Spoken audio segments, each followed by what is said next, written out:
Alhamdulillah wahda, wassalatu wassalamu ala man la nabiyya ba'da, amma ba'd. So the text is called Nur Ul Idaah of Imam Shirun rahmatullahi alayhi. So we've been doing, I think we've done, this is lesson number 4, but we've done over 6 weeks, like, couple of lessons we had to do over 2 weeks. So ghusl, what are the things that necessitate ghusl? There's 6 things according to the text. Imam Shirun mentioned it like this. First is the emission of mani. Mani is sperm. When it comes out of the private part of male or female, one has an obligation to get ghusl. Whether, especially if one is in the state of sexual arousal. Okay. This is talking about just emission, ejaculation. Okay.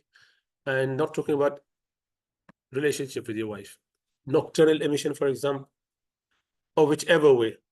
I mean, there are haram ways as well. Masturbation is haram, yet people do it. So even that would necessitate a ghusl. So number 1 is emission of mani, which is sperm, out of the private part. Now, male glands, which is the front part of the male organ. The front part of the, so there are 3 parts which you could see normally. Well, actually, 4th one, which is the skin, foreskin, that is normally circumcised and taken out.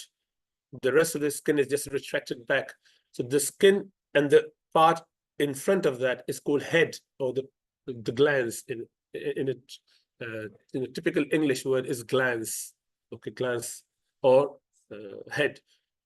That, if that is inserted between husband and wife, if it has gone inside the private part of the woman, or if someone had, then obviously fuqaha, the scholars, the muftis, the ulama, when they write book, they have to seal tight it from every angle. There could be a man who accidentally had his front part cut off. So there are certain people like that. So if that's the case, then that size, roughly about that size, if that much has gone inside the private part of a woman, whether there was ejaculation or not, he just retracted back, he come out, even then ghusl is wajib. To understand that, that's important. Many people after marriage, they don't know. They say, oh, we had a relationship, but we never had ejaculation, so I don't need to know. You still have to do wudu, I mean ghusl, if you have gone that far in, and then you retracted. Okay, so make sure that that's clearly understood. Now, they have to cover it, as I said, whether it's that's a different matter. Haram and halal is different. Even if it's in the back passage. So the back passage is haram to have any relationship in. Male to male back passage, haram. Male to female, haram. Husband and wife, haram. With animals, clearly haram. All of that is haram. Yet people do whatever different practices. All of that. So we're talking about only living person. And in front or back passage of a living person, not dead. So that's already exclude the possibility that human having any relationship with that, and there are bestiality doing with animals, necrophilia. The people are crazily involved in even the dead bodies. They do intercourses with dead bodies. So this is unfortunately something which is now, when we studied, as I was mentioning this afternoon, when we studied in medical jurisprudence, there's a subject, and there's what we call community studies that you do. So you do some of the legal aspect of that. So how would you assess those people if they were involved? So there's a subject in your year 3 and year 4 as a medical student. And I was talking about 94 and 95, 1994, 95, before you were born, most of the kids. And we were shocked to read the case studies, and then you said, how could that be? These are all legal, proper courses. Like, they were the court cases, not talking about any made-up cases, proper cases with references. And you feel, oh my goodness, what people are doing. Now it is rampant. It's like, not as much, but still a lot. It's not like uncommon anymore. It's not rare anymore. So unfortunately, and it's illegal with animals and with dead bodies, that people are still carrying on. So whatever, that's haram. And regardless of whatever, fiqh does not deal with what is talking about the ruling about tahara, about how to purify. If someone has done that, they still has to be living person and in any passage.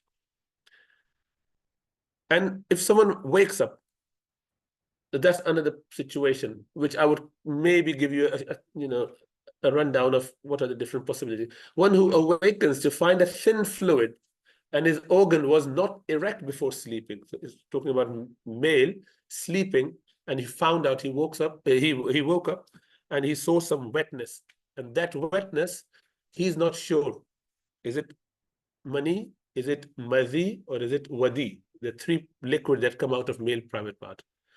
I would explain that in a minute. Any of the three, and he's not sure, could be any. If he did not sleep in an aroused form, like he did not have erection before going to bed, then this liquid has come out during the sleep. He must have had erection. It could be, there is a possibility that it was sperm, and he can't remember, but that does not negate the fact there is something. He can definitely see something. So this fatwa is upon the Tarafain, Imam Abu Hanifa and Imam Muhammad, rahimahumullah. Their opinion is you must take ghusl. So that is the condition already covered here. That's why that chart of 14 situation is not needed, but I put it here just in case. Fourth, when recovering from intoxication or upon regaining consciousness, when one finds the wetness and he knows that this is sperm. It can happen, by the way. People can ejaculate due to stress. Just stress. Sometimes even by carrying heavy loads. Sometimes even beaten up, and you may have that. So if someone gets a big bang at the back, they can ejaculate as well.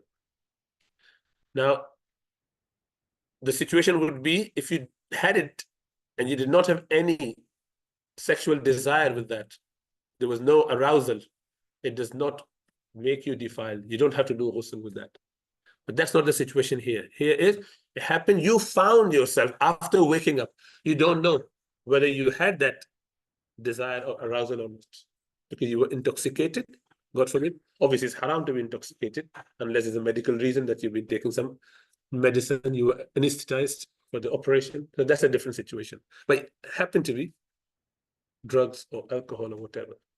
Haram, but again, as I said, the fiqh wouldn't deal about on this matter, whether this is right or wrong. It's just giving you the scenarios and what could happen potentially. So when you found out and you are sure that this is sperm, then obviously this is sperm. You can't be sure whether it was with arousal or without arousal. Was it with desire or without desire? And for women, upon stopping the menstruation or even the postnatal bleed, when they give birth, if there's a bleeding coming out and they will continue from any time, from a minute immediately, can stop, or it could stop up to maximum. How many days? We covered that, 40 days. 40 days maximum. Now, I just remind that again. Men should know as well and women should know as well. Make sure that you do not get confused with this idea 40 days postnatal as given a. No, it doesn't work like that. It can stop any time. So you must pray straight after you cease to have any bleeding. Any color discharge stops after childbirth. It stops now. You must take ghusl and pray straight away from that time onwards. Not thinking, oh, this is the first time and I've been given holiday for 40 days. Not at all. It's not 40 days. 40 days is the maximum time you can have that. After that, it will be considered istihada. We have covered that last time. So either listen to the recording or know it properly. Otherwise, you'll be committing sins and missing out on all those prayers. Now, 8th thing that would not necessitate the ghusl. Emission of madhi. So now, what is madhi? So there are 3 liquids, as I mentioned. One is a sperm, which is very clear. Everyone knows. Those who are baligh, those who are mature, pubertal, they know. It's a thick, milky color. And it comes with josh. Josh means the arousal. And once you have had it out, ejaculated out, then you find yourself relaxed. And then you cannot have any more continuing with your erection. The erection has to break down. It would break down straight away, normally. So that means that you've already ejaculated. It's out now. So that is sperm, which is very clearly known by most people. Second is madhi. Madhi is the white liquid. It is clear liquid that comes out normally pre-ejaculation, with erection only. Sometimes with the thought even, thinking about some lustful ideas and thoughts, that could make you have that. It's a little sticky. It's like urine. The hukum is like urine as well. And the third one is wadi. Wadi is, again, it's yellowish, dirty color, sticky stuff. It is more sticky and sometimes with pain, and it comes after urination. That tends to be with the infection. Sometimes it goes with the infection. And that happens as you grow older and older. So because the cleanliness become a problem. So when you have that wadi, again, same rule. Madhi, same rule. Just wash it, wash the clothes if you're wearing something that is soiled, and take ghusl. Wudu, sorry. Your ghusl is not, you don't need to do ghusl with madhi or with wadi.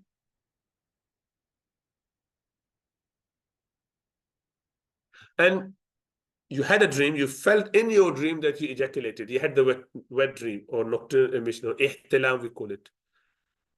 But when you woke up, there's nothing there. For men to not have anything around is not possible. If you have the dream, it must have come out. Okay. Obviously, there's a medical reason for that. We're not talking about that. Okay. Sometimes people can have, if they had their prostate gland taken out, elderly people, every man suffers from some prostate problem as they grow old. Very common. Because this prostate is a small gland sitting at the junction of the bladder and the tube that comes out. So it just gets swollen up as we age, and it pushes the angle, it becomes angulated. So when they remove it, sometimes it is what we call retrograde ejaculation. You had the ejaculation, but it went backwards. It backfired, so to say. Literally. It went back inside the bladder. So obviously nothing has come out. So for that reason, until it has come out, no ghusl. So if you don't see wetness out on the clothes, even if you distinctly remember the dream, it doesn't necessitate a ghusl. Now, this situation is extremely rare. That's why Imam Abu Hanifa rahmatullah would say it's better to take ghusl. If a lady has given birth and yet she did not have any bleeding, the baby has come out so smoothly without a drop of blood. And that is highly unlikely, almost impossible, but obviously not completely impossible. There is a possibility. Okay, if that happened, then the lady is absolved from taking any ghusl because she's pure. She hasn't had any bleeding to begin with. And since she hasn't had, then no ghusl is wajib on her. But as I said, Imam Abu Hanifa would say, to be on the safe side, maybe there was more drop you didn't see. Maybe it was just on the baby's head. You know, the baby's head come out first, normally. Normal birth is through head first. That maybe that small blood or just soil on the body just become like a rubbed on the body, you can't see it. So to be on the safe side, do the ghusl. And everyone want to do ghusl anyway. Now, certain people, again, the situation is odd, doesn't happen. People used to do that in the past. And there's a very strange situation. I don't want to delve into that. And people have written about that because just leave it. It's only for scholars. It's just so odd a situation. You say, why would someone do like that? Anyway, so they would wrap a piece of cloth on their private part and then have intercourse. Just like, thin cloth. So obviously you have to have fatwa for that as well. The question, remember, all those situations are given to the muftis by people. So they have to think about all those situations they ever encountered and they would start writing.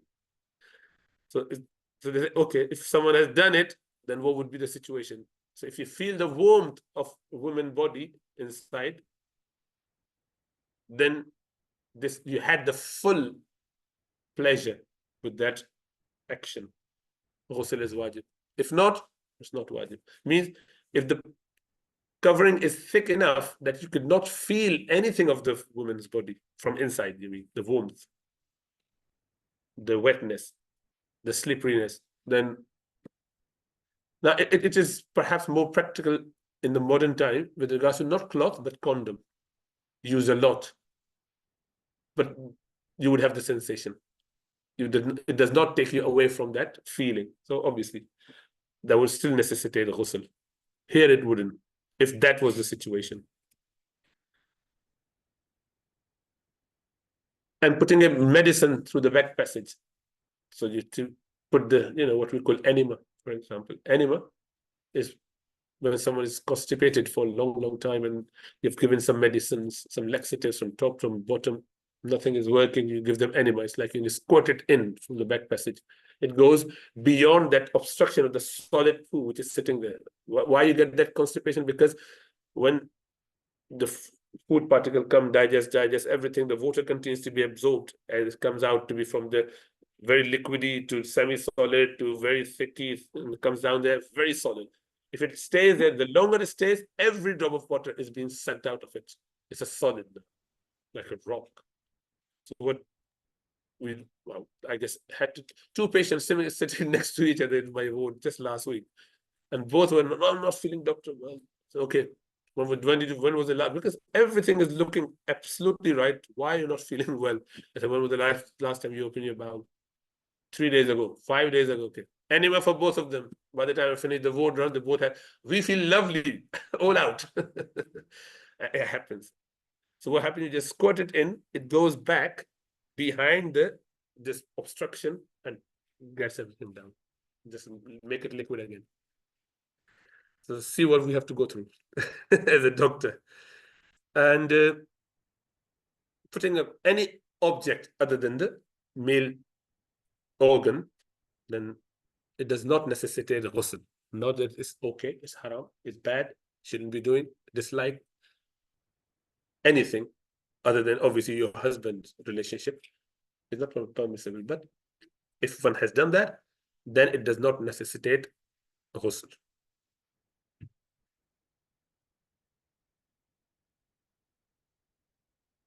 So the intercourse or the penetration that would necessitate ghusl, as we mentioned initially, what was the first thing? The second thing maybe? The glance has to enter. But the glance can only enter if there was that hymen, hymen, the lining, the covering. Parda bakarat, Urdu mein kehte hain, parda bakarat.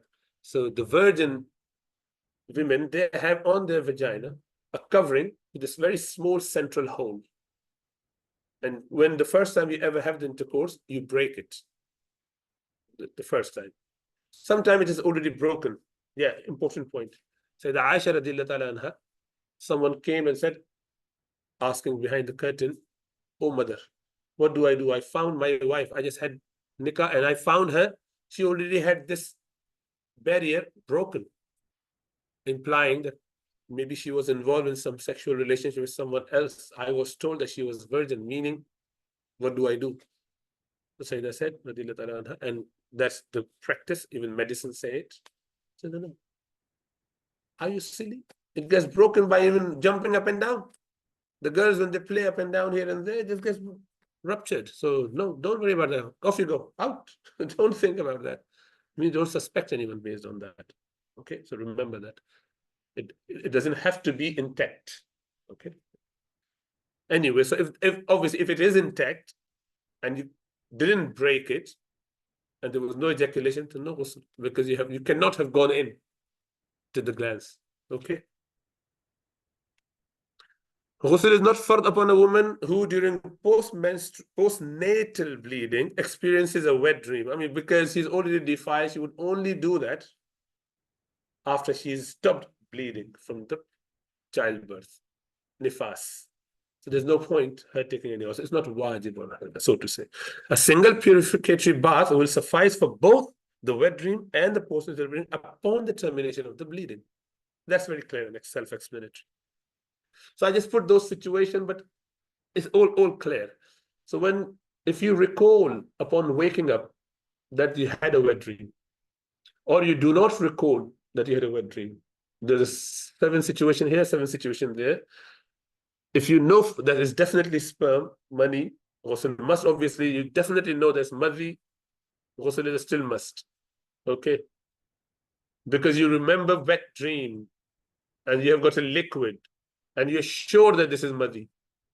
But that madhi means that there must be something else came out. You can't be 100% sure about that. Has to be, even if you're sure that this is madhi, whether there's been money with that or not, you can't exclude the possibility. This is madhi, but what about the money? Could be around. You couldn't see it very clearly. Could be a small amount of money as well, sperm as well. So that's why you have to do ghusl. But you're certain that this is wadi, because wadi doesn't come with sperm. It is with urine. So in both situations, you don't have to do ghusl. If you doubt between money and madhi, obviously it could be either. So that's why ghusl wajib. Money and wadi, ghusl wajib. Money and wadi, ghusl wajib. Oh, I think I did it twice. So it was madhi and wadi, even ghusl wajib. Because of madhi, again, if you remember that wet dream doesn't happen with madhi. It happens with money. So number 6 is madhi and wadi. And all three, again, will complicate if you just mix it a mixture. So again, all must. On this side, if you're certain that this is money, but you can't remember any wet dream, then you don't have to do ghusl. If you're certain that it's madhi, you don't have to do ghusl. I think the money one, yeah, that's wrong. If you're certain that this is money, then you don't have to remember the dream. That is madhi. I need to correct it. Madhi, yes, you don't have to. If you're certain it's madhi, not must, because you don't remember the dream. That's why. I just copied wrong that one. And again, if you have doubt and you don't remember the dream, safe position is to just do ghusl for that reason. Okay. But obviously, the situation is people don't even know. I know you find it difficult to distinguish between things sometimes. So ask if you're in trouble. But generally, take ghusl. Alhamdulillah, water is available. Now, that is why you can't see the point now. But remember, if you're in the desert and you haven't got water around, you have to make that decision. So, shall I waste this water that much or not? Can I just be just with wudu? It's not easy so in those situations. But here, inshallah ta'ala. What are the faraid of ghusl? 11 faraid. 11 things are fard. Although 3 we say, but Sheikh would mention every point so that it becomes easy. To rinse your mouth, to rinse and clean your nose. So the nose is up to the soft part here, with the bone start just before that. That must be it. Mouth all inside, entire body. To clean the inner part of the circumcisable part, provided can be opened without any difficulty. Now, there's a condition called phimosis. Phimosis is when people have not got circumcised, and the front passage, this is called ulfa in Arabic. But the foreskin, that skin, if it's tight enough that you cannot retract it, then okay. Otherwise, you have to ensure that you have cleaned it from inside. It must be clean from inside. Likewise, the inner part of the navel. That's another point. Especially as we all growing older and we get like double tummy, keep getting folded and folded. The navel, the belly button goes inside. Water doesn't go inside it. It just slips. If not opened up and did it properly, your ghusl is not done. It's a common mistake. Any hole which has not sealed, if you have earrings, some people have, women have, obviously men as well. Any hole in the body which is not sealed yet, then water must go through it. If you had plates, men having plates mean that they must open it and let the water go everywhere. For women, there is a leeway because they are required to have long hair. You are not required to have long hair. So having long hair and not wetting it properly from inside, you'll be sinful. Likewise, the skin under the beard, thick beard is exempted a bit, but it's thin hair, definitely. Likewise, the thick mustaches people have, so water can just go over it, not going inside. Make sure it goes inside everywhere. That's another reason to not keep long mustaches, against the sunnah. Likewise, eyebrows. And don't close your eyes too tight while taking a shower or ghusl. It must be all wet here. Likewise, don't close your mouth like this because the dry part, this part of the lip must be wet. Okay? for women for the external part of the private part. Sunan, to begin with, in the name of Allah. So you start off with Bismillah ar-Rahman ar-Rahim. That's a good action. Make intention, you'll be rewarded. Otherwise, you would not be rewarded for ghusl. To wash the hands up to and including the wrists, both of those. To wash away the najasa, even though it be on separate places, wherever it is. Just wherever, clean it nicely. Then wash your sexual organs, private front and back passages properly. Then perform wudu as you would do for your salah, proper wudu again, like this is your wudu.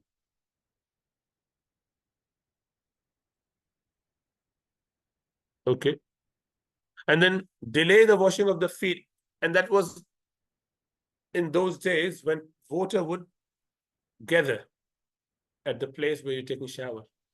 You keep pouring water over your head. It's going to gather there. It'll be puddle after you finish.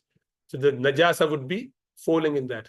So wash your feet for ghusl at that point is useless, because then you're putting back in the same unclean or impure water. You remember, any water which is not the size of 10 by 10 meters or 250 square meter, 256 square meter is small water. And that water could be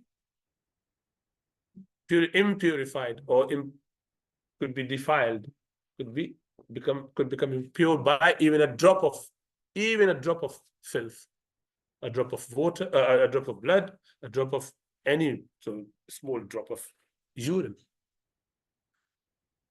So that is najas water. So you have to wash that feet anyway again afterwards. So don't do it now to waste it. But obviously, water doesn't accumulate these days. It's a drain, constant drainage systems, alhamdulillah. To pour water over the entire body thrice or by plunging into running water. Keep getting it through, that's enough. If you're there for a bit longer. One should begin by pouring water over one's head and then the right shoulder and the left shoulder. So head first and both shoulders. So 9 and 10 covered together. Rub the whole body, talq, making sure that every part is properly wet. To do in continuous order, not taking breaks after that for a cup of tea or watching football match. The adab and makruhat. The adab are the same as the wudu, whatever adab we have in wudu, except that one should not face the qibla, because generally one is in a naked state. Generally, if you covered yourself, then a naked person should not face qibla, neither front nor the back. Now, for istinja, for toilet, it is not permissible to sit like that, where your front passage is directed towards qibla, or your back is. If you're sitting there and the toilet is directed towards qibla, just turn around a little bit, this way or that way. Little bit movement is away from qibla is enough.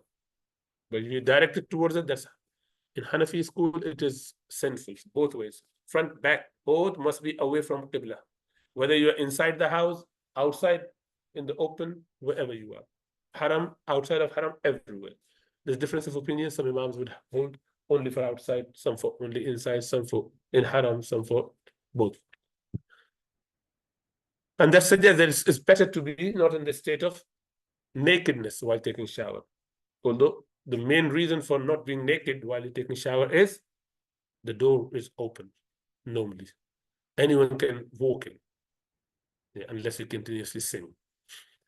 Nowadays, obviously, you can lock it without any trouble, so it's okay. So you can take your clothes off and then take shower, but the sunnah way is to keep yourself covered and do it sitting, not standing. Because satir, having haya, shyness from Allah subhanahu wa ta'ala, from angels.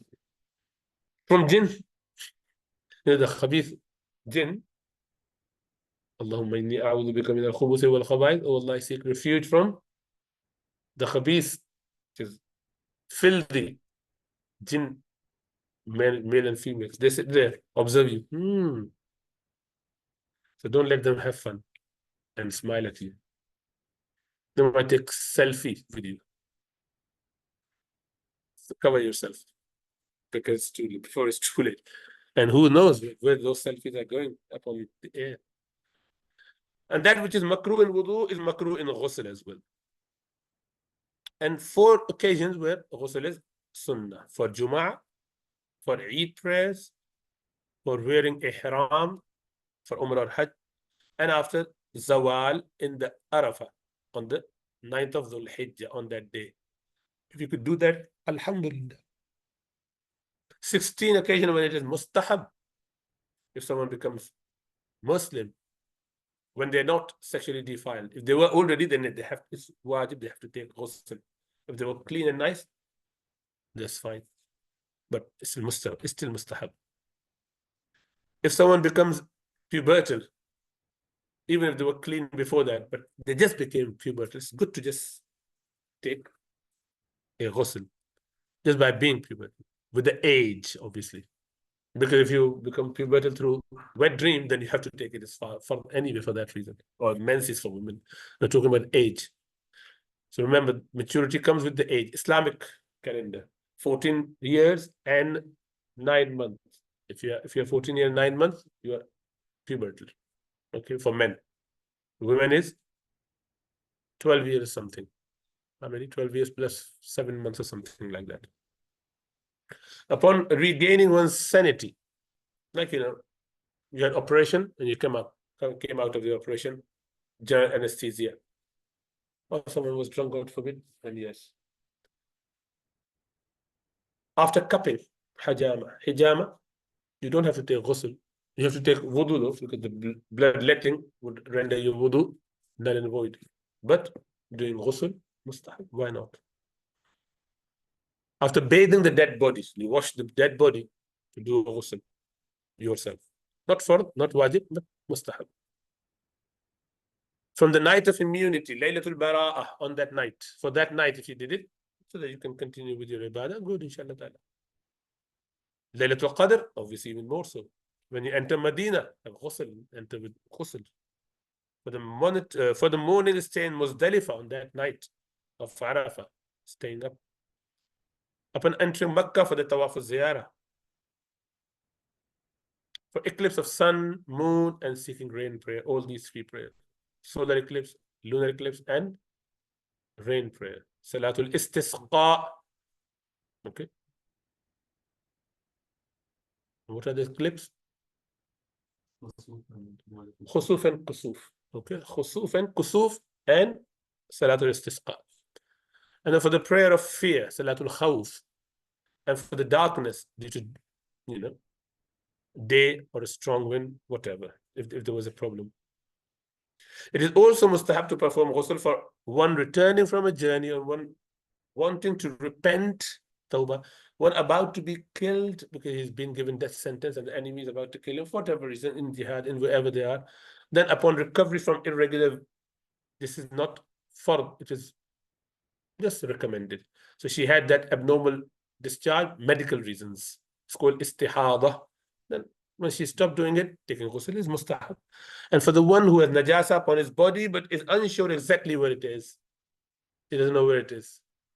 It's his excuse actually, but just to be on safe side, let me just wash my whole body, which is easy these days. Remember, all of that is 1,000 years back, 800 years back. So water was scarce. It's not easy to do. Now you might be thinking, why do we need to know this? Well, I can just take shower 5 times a day. It's available now. Who knows what happened in the future? There's still a potential for some trouble. A couple more slides and we're done, inshallah ta'ala. A narration related to Imam Muslim delineates the requirement to trim the mustaches, nail and pluck the hair from the armpits and shave the pubic hairs within the period of 40 days. If someone has left it for more than 40 days, he's sinful. Men or women, both. Ideally, every week. However, the prescription of 40 days is still the maximum period one should forego without performing the aforementioned acts, and not necessarily the most preferred or preferable period. Rasulullah sallallahu alaihi wasallam would trim his nails and mustaches every Friday before the Jumu'ah prayer, even mustaches. This is how we distinguish ourselves from the people of book. Keeping long mustaches is against the sunnah of Rasulullah sallallahu alaihi wasallam. Rasulullah sallallahu alaihi wasallam said, "Man tashabbaha biqawmin fahuwa minhum." Whoever imitates a people, he will be from among them. He is raised among them. So small moustaches mean the moustache that does not cover your line above the lip. The upper lips, above that, there should be a gap. As you can see, most people having it here. You should not be covering the lips. And rest, ideally, if it's like going everywhere, trim it so it looks more humanly, not like whiskers.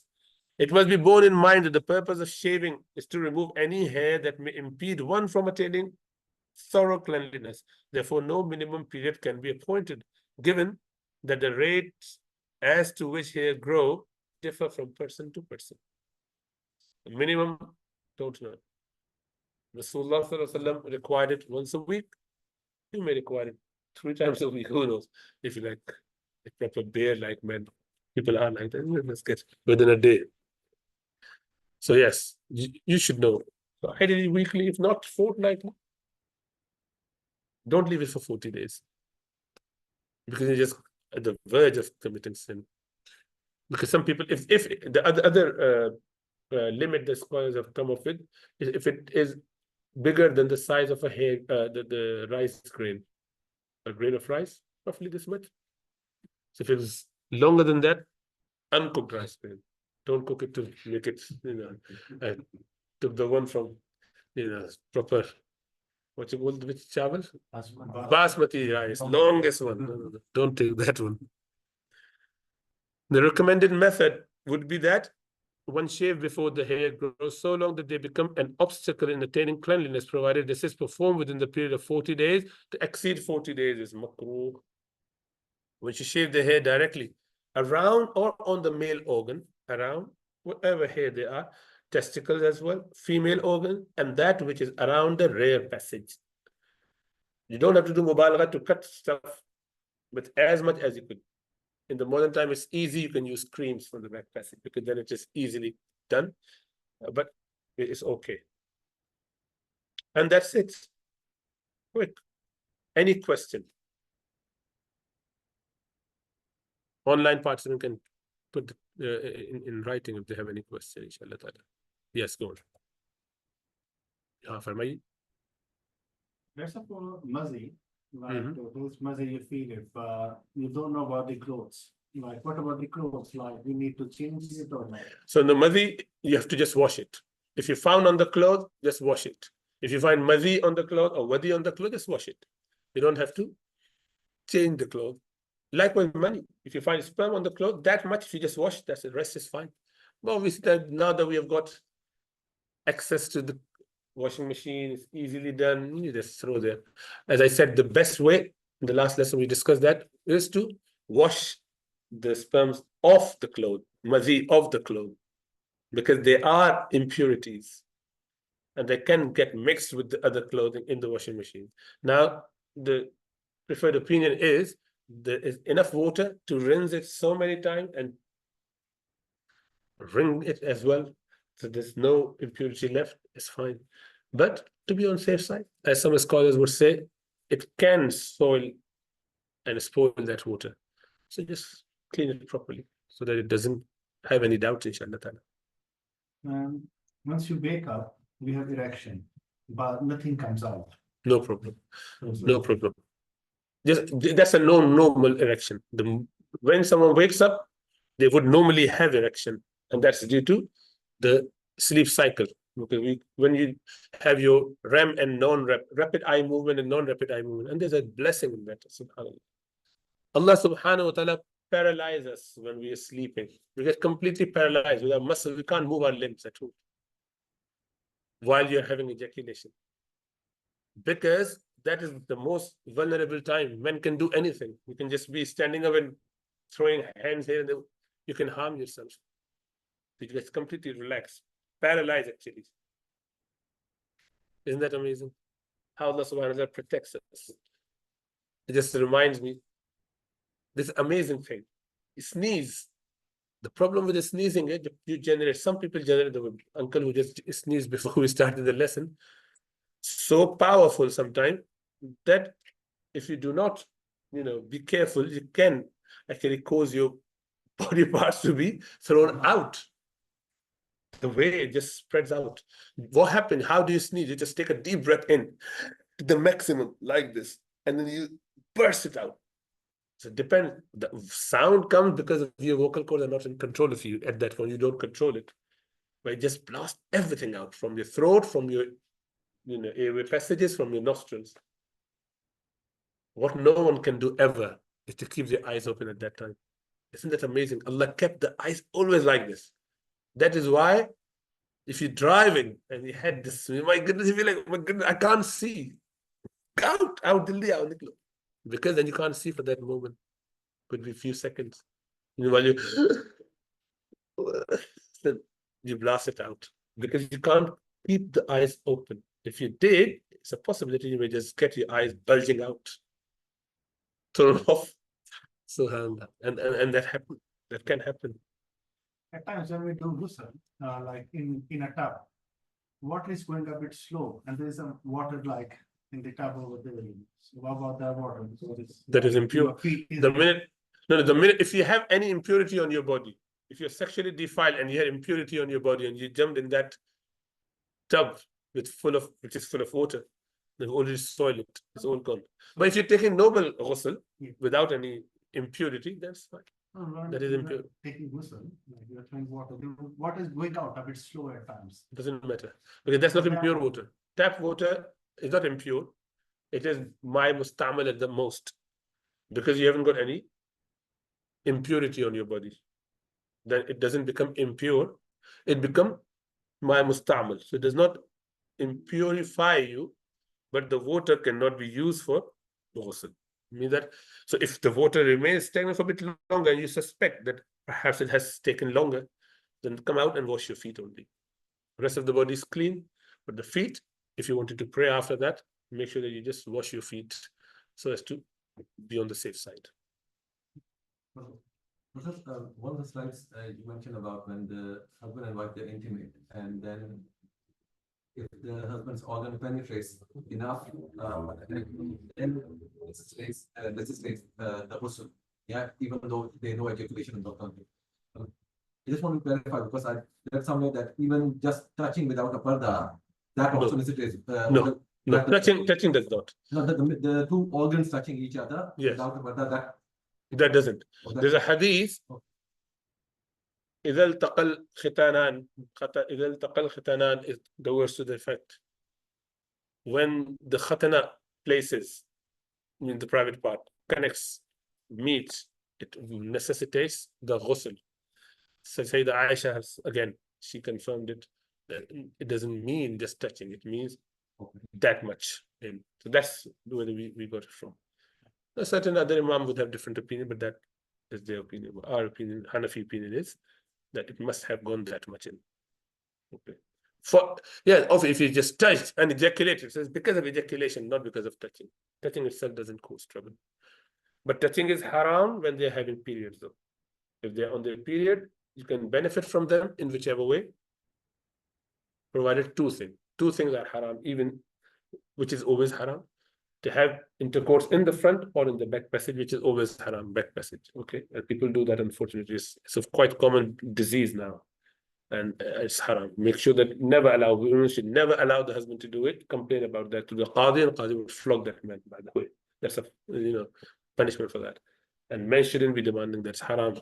لا طاعة لمخلوق في معصية الخالق. There's no obedience to created beings for against the Lord, the Creator. And likewise, as I said, so in the front or back passage during menses, but you can have relationship, the rest of the thing, kissing and other things is perfectly fine because together. So Rasulullah Sallallahu Alaihi Wasallam would ask all the wives, if they are on the period, to just tie their wrap their lower garment tighter. They would just say, just do it like that, and then enjoy from rest of the body. Alhamdulillah, that's enough. इतना ज़्यादा पागल बनने की जरूरत नहीं, काबू में रहने की जरूरत है. ठीक है. नौजवानों के लिए मसला होता है, those who are not married or will just get married, obviously for them that is why don't try to be smart and do your nikah in Ramadan and make mistake during the day while fasting and then have to fast for 60 days in a row consecutively. 55th fast, you didn't feel well, couldn't do the next one. Start again from zero. and one extra which you've done. So 61. Both of you. Someone didn't realize that. And we mentioned it in our masjid. A few days later, he came that, you said it, and only to test it, I just tried that, wouldn't happen to me. And then now it happened. What do I do? Fast 61? I said, no, but there must be. But my wife was begging, please, please, please. I didn't listen. So I said, the hadith said, it's only for young. Rasulullah said, don't go even for kissing in the state of fasting. And this man didn't listen to me. I said, why would you do that? I said, I wanted to test. I thought that I was much in control. And he wasn't a newly married person, by the way. Young, he already had one son. I wouldn't tell you who that one is. May Allah make it easy. Okay. Jazakallahu khairan. Assalamu alaikum.